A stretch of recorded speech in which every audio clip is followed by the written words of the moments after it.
1/4 pi epsilon are, ठीक है, Q1 Q2 by R square into R vector by R, ठीक है। तो यहाँ पे देखो आर स्क्वायर इंटू आर क्या हो जाएगा, दोनों मल्टीप्लिकेशन हो जाएगा, एंड मल्टीप्लिकेशन होने के बाद हम लोग क्या लिख सकते हैं, आर क्यूब लिख सकते हैं। क्या लिख सकते हैं, R cube. So that's why यहाँ पे फाइनल एक्सप्रेशन में जो लिखेंगे Q1 Q2 by R cube into R vector, ठीक है। सो एफ का नोटेशन क्या है, F equal to 1/4 pi epsilon R Q1 Q2 by 4 r cube into r।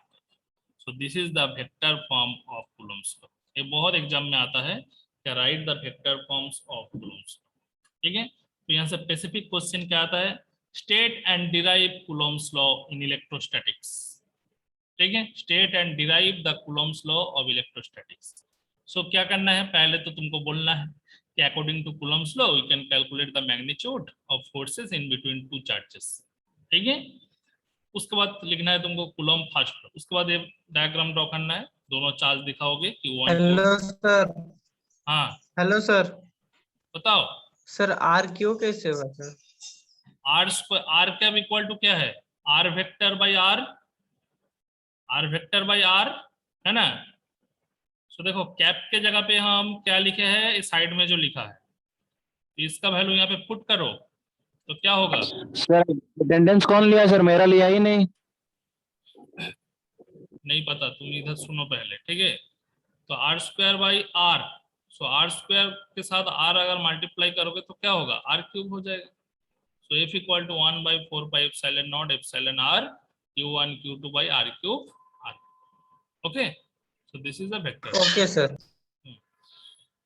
So यहाँ पे बेसिकली क्वेश्चन यही आता है, state and derive Coulomb's law in electrostatics. So तुमको पहले Coulomb's law का स्टेटमेंट बोलना है, ठीक है। क्या, द फोर्स ऑफ अट्रैक्शन और repulsion in between two charges is directly proportional to the product of their charges and inversely proportional to the square of their distance and also inversely proportional to the permittivity of the medium in between two charges। and ultimately दिखाना है कि f is proportional to Q1 Q2, next line पे f is inversely proportional to 1 by r square, दोनों equation को combine करके f equal to c into Q1 Q2 by r square, where c is a constant known as Coulomb constant and experimentally the value of c equal to 1/4 pi epsilon for free space epsilon not 0, ठीक है। तो जैसे हम बताए क्या epsilon R equal to, हम दिखाए थे ना epsilon M by epsilon naught, epsilon M by epsilon naught, वो वाला पोर्शन तुम मतलब जब लिखोगे नहीं भी लिख सकते हो, तुम डायरेक्ट मतलब क्या लिख दोगे, 1/4 pi epsilon naught epsilon R Q1 Q2 by R square, वो वाला लिख दो, ठीक है। मतलब ये जस्ट हम दिखाने के लिए प्रूव किए थे, बट तुम डायरेक्ट भी लिख सकते हो, बट ऑलवेज तुमको मेंशन करना है यहाँ पे एप्सिलॉन क्या है, permittivity of free space, epsilon R क्या है, permittivity of vacuum, Q1 Q2 are the magnitude of charges, R is the distance in between two charges, ठीक है। जो भी नोटेशन यहाँ पे मेंशन रहेगा वो नोटेशन का क्या क्या टर्म्स है वो लिख दो, ठीक है, साइड में। So this is the complete Coulomb's law formula. तो यहाँ पे जो 1/4 पाई एप्सिलॉन नॉट है, ठीक है, एप्सिलॉन नॉट का कुछ वैल्यू, एप्सिलॉन नॉट क्या है, permittivity of the free space, so इसका कुछ कांस्टेंट वैल्यू है, दैट वैल्यू इज 8 पॉइंट, याद रखोगे दैट वैल्यू इज 8.854, ठीक है, 8.854 into 10 to the power -12, 10 to the power क्या है -12, तो इसका कोई यूनिट नहीं है, ऑब्वियसली यूनिट है। सो एप्सिलॉन का यूनिट क्या है, तो फॉर्मूला से तुम कैलकुलेट कर सकते हो। तो याद रखो कि एप्सिलॉन नॉट का वैल्यू क्या है, 8.854 into 10 to the power -12।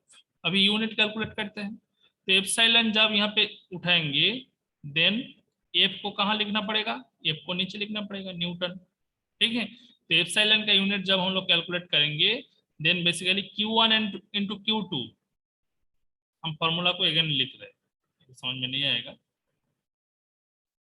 Formula लिख रहे हैं again, F equal to general formula, vector form नहीं लिखेंगे, Q1 Q2 by 4 pi epsilon naught, 4 pi epsilon naught epsilon R into R square.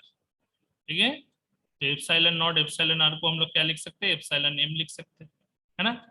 तो बेसिकली हम लोग कैलकुलेट करने चाह रहे हैं कि एप्सिलॉन का यूनिट क्या है। सो एप्सिलॉन इक्वल टू हम लोग लिख सकते हैं Q1 Q2 by 4 pi F into R square लिख सकते हैं। ठीक है, सो Q1 Q2, Q1 का यूनिट क्या है, कूलम, Q2 का यूनिट भी कूलम। सो क्या होगा, coulomb into coulomb means coulomb square. नीचे क्या है, 4 पाई कांस्टेंट, so इसका कोई यूनिट नहीं है। F फोर्स का यूनिट क्या है, ऑब्वियसली हम ऐसा यूनिट लिख रहे हैं, फोर्स का यूनिट है न्यूटन। R क्या है, डिस्टेंस, डिस्टेंस का यूनिट क्या है, metre. So metre R square है यहाँ पे, तो क्या हो जाएगा, metre square.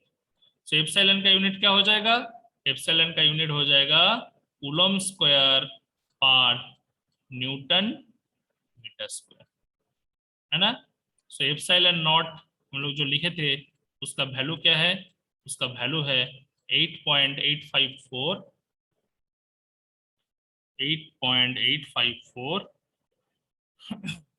Into 10 to the power -12 coulomb square per newton metre square. हमेशा याद रखो क्योंकि ये वैल्यू क्वेश्चन में आता है। What is the value of permittivity of vacuum और इन फ्री स्पेस और इन इवैक्यूएटेड स्पेस, कोई भी लैंग्वेज बता सकते हैं। देन तुमको क्या लिखना है, 8.854 into 10 to the power -12, unit क्या है, विद यूनिट भी याद रखना है, coulomb square per newton metre square. अगर तुम लोग यूनिट भूल जाओगे then by this procedure you can calculate the unit of epsilon. Okay, again जब हम लोग न्यूमेरिकल करेंगे, यहाँ पे जो 1/4 पाई एप्सिलॉन है, 1/4 पाई एप्सिलॉन नॉट, ये जो वैल्यू है, क्योंकि एप्सिलॉन नॉट का वैल्यू हम लोग को पता है 8.854 into 10 to the power -12, 4 into pi का वैल्यू भी पता है 3.14। सो ये वैल्यू तुम कैलकुलेट करोगे एप्सिलॉन नॉट का वैल्यू पुट करके, then this value gives the value of 9 into 10 to the power 9। क्या है, 9 into 10 to the power 9। समझ में आया। सो डायरेक्ट जब हम लोग न्यूमेरिकल करेंगे वहां पे जैसे ही देखेंगे 1/4 पाई एप्सिलॉन नॉट है दिस टर्म, इसके जगह पे हम लोग क्या लिख देंगे, 9 into 10 to the power 9। समझ में आया, ठीक है। तब बताओ यहाँ से क्वेश्चन क्या आ सकता है, कूलम्स लॉ से क्वेश्चन तो आ सकता है क्या, define 1 coulomb, define 1 coulomb of charge, क्योंकि चार्ज का यूनिट हम लोग क्या जानते हैं, चार्ज का यूनिट जानते हैं कूलम।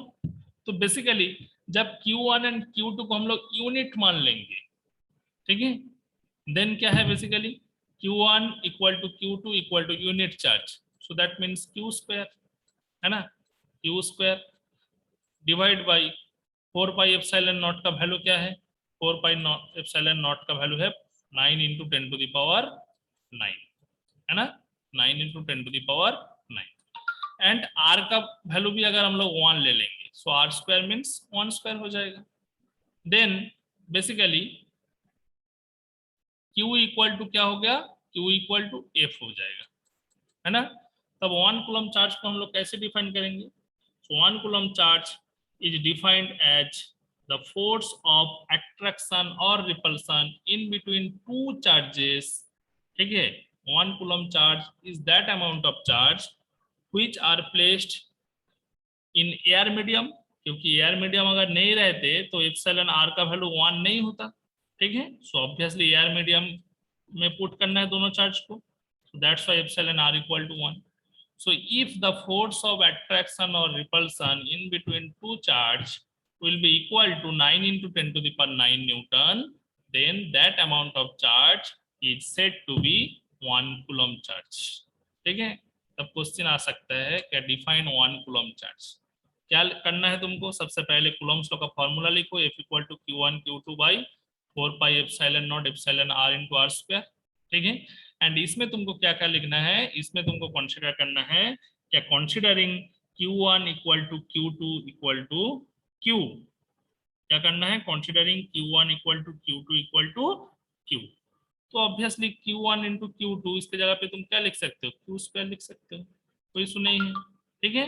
तो Q स्क्वायर ऊपर रहेगा एंड 1/4 पाई एप्सिलॉन नॉट का वैल्यू क्या है, 9 इंटू 10 टू द पावर 9, ठीक है, 9 into 10 to the power 9 divide by, देखो नीचे क्या है, एप्सिलॉन आर, एप्सिलॉन आर का वैल्यू हम लोग 1 लेंगे क्योंकि एयर मीडियम, एंड दोनों चार्ज के बीच में डिस्टेंस भी हम लोग 1 ले लेंगे, तो आर स्क्वायर का वैल्यू भी 1 हो जाएगा।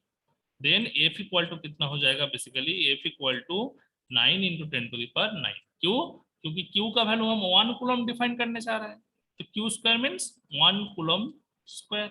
सो 1 कूलम चार्ज कैसे डिफाइन करेंगे, it is the amount of force, amount of charge which are placed in air medium, and that's why the force of attraction or repulsion in between two charge is 9 into 10 to the power 9 Newton.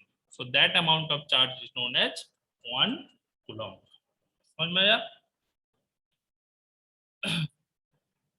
काफी लेंदी है but तुम इसको तुम्हारा language में लिख सकते हो, ऐसा नहीं कि हमेशा बुक्स का लैंग्वेज में लिखना है, तुम तुम्हारा लैंग्वेज में लिख सकते हो, ठीक है। So there are another smallest unit of charge, and that are microcoulomb.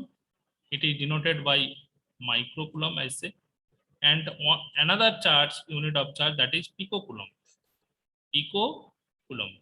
So 1 microcoulomb means कितना, micro means 10 to the power minus 6 coulomb, 10 to the power minus 6, and 1 picocoulomb means 10 to the power minus 12 coulomb. समझ में आया?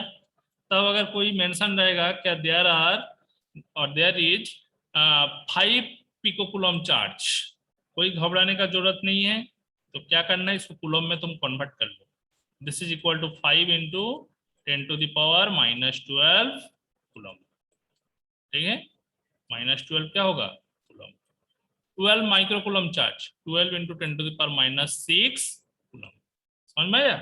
So these are also the smallest unit of charge, that is microcoulomb and picocoulomb.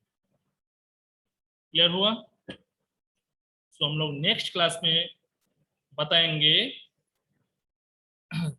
Next class में हम लोग क्या बताएंगे, क्या Coulomb's law का एप्लीकेशंस, एप्लीकेशन मींस न्यूमेरिकल करना। सपोज तुमको बोल दिया two charges of 50 microcoulomb and 30 microcoulomb are separated by a distance of 10 centimeter, ठीक है, find the point in between two charges, ऐसा एक पॉइंट तुमको ढूंढना है जहां पे net force is equal to 0, ऐसा एक पॉइंट तुमको दिखाना है कि जहां पे force acting on another charge will be equal to 0, जो भी है, मतलब डिफरेंट टाइप का न्यूमेरिकल आ सकता है। तो आज जस्ट हम लोग कूलम्ब्स लॉ पढ़े हैं, नेक्स्ट दिन हम लोग क्या करेंगे, हेलो सर, इसके ऊपर न्यूमेरिकल करेंगे। बोलो सर फोर्स का जो वेक्टर फॉर्म निकाले उसका फॉर्मूला, तो उसका काम क्या है सर? उसका काम कुछ उसका नहीं कब है, जरूरत उसका पड़ेगा? जरूरत नहीं पड़ेगा। अगर तुमको क्वेश्चन बताएगा कि write down the vector form of coulomb, ऐसे तो हम लोग स्केलर फॉर्म लिए हैं, लेकिन जब वेक्टर फॉर्म तुमको स्पेसिफाई करने बोलेगा देन तुमको फॉर्मूला लिखना पड़ेगा, उसका काम कुछ नहीं है, ठीक है। बट इन जनरल जब हम लोग कोई भी न्यूमेरिकल देगा, कोई भी कुछ सॉल्यूशन देगा, प्रॉब्लम देगा, उसमें हम लोग डायरेक्ट कूलम्ब्स लॉ का फॉर्मूला पुट करेंगे, वो वेक्टर फॉर्मूला नहीं पुट करेंगे, क्योंकि एडिशन जब हम लोग करेंगे, मान लो एक बॉडी है तुम्हारे पास, ठीक है, दिस इज बॉडी, बॉडी के अंदर total nth number of particle है, मान लो n का वैल्यू है 1000, ओके, n का वैल्यू क्या है 1000, अब बस तुमको बोल दिया कि nth नंबर ऑफ पार्टिकल है, एंड ईच पार्टिकल का चार्ज डिफरेंट डिफरेंट है, किसी का चार्ज 1 कूलम, किसी का चार्ज 5 कूलम, किसी का चार्ज 10 माइक्रो कूलम, किसी का charge 20 pico coulomb, different different. तुमको बोला गया calculate the net charge of the body, then अगर हम लोग उसको वेक्टर से डिनोट करेंगे तो वेक्टर फॉर्म से उसको हम लोग कैलकुलेट नहीं कर सकते, ठीक है। जस्ट हम लोग क्या कर लेंगे, क्योंकि charge is a scalar quantity, इसमें हम फोर्स कैलकुलेट नहीं कर रहे हैं, फोर्स अगर कैलकुलेट करेंगे देन फोर्स का क्या होगा, कुछ डायरेक्शन रहेगा। अगर क्वेश्चन रहेगा कि calculate the net force, then you have to calculate the direction also. And direction अगर होगा देन तुम लोग को क्या करना है, वेक्टर एडिशन रूल अप्लाई करना है, that is triangle rule, trapezoidal rule, parallelogram rule, different rule है वेक्टर एडिशन का, तो उसको अप्लाई करना है। सो काफी कॉम्प्लिकेटेड हो जाएगा। तो इसलिए हम लोग क्या करते हैं, डायरेक्ट एल्जेब्रिक सम ले लेंगे। जब भी चार्ज कैलकुलेट करेंगे कोई बॉडी का नीट चार्ज, क्या करते हैं, एल्जेब्रिक सम।